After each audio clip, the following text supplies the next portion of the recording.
Ya, kita beralih ke informasi yang lain, pemirsa. Bisnis jamur tiram kian diminati masyarakat Kabupaten Buleleng.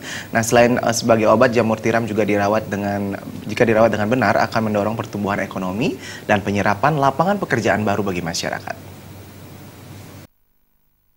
Budidaya jamur tiram, tepatnya di Kelurahan Banyuning, Kabupaten Buleleng, prospektif untuk mendorong pertumbuhan ekonomi dan penyerapan lapangan pekerjaan baru bagi masyarakat. Budidaya jamur tiram cocok dikembangkan di daerah yang memiliki iklim tropis. Sedangkan biaya yang diperlukan untuk memulai usaha ini tidak terlalu besar dan bisa dilakukan secara bertahap. Salah satu pengusaha jamur di Buleleng adalah Kadek Adi.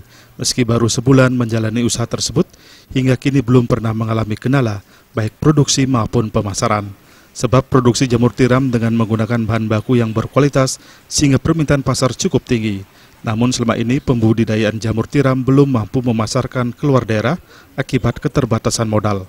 Kadek Adi menjelaskan, produksi jamur tiram saat ini dipasok khususnya di wilayah perkotaan dengan harga per bungkusnya Rp10.000.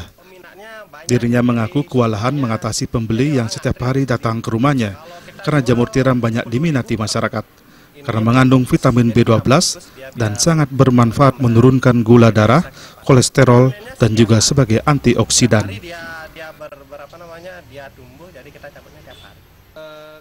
Kalau lebih cepat lebih bagus, karena dari sini perawatannya gampang sekali, perawatannya juga penjualannya juga masyarakat banyak yang nyari. Jadi kalau mau untuk melihara jamur langsung saja bisa. Kadek Adi menambahkan meskipun terlihat gampang, perlu juga diperhatikan beberapa faktor seperti lingkungan, kebersihan selama perawatan. Jika faktor-faktor tersebut tidak bisa dipenuhi dengan baik, maka hasilnya pun kurang optimal, bahkan besar kemungkinan berpotensi mendatangkan kegagalan. Komang Yuda, Bali TV.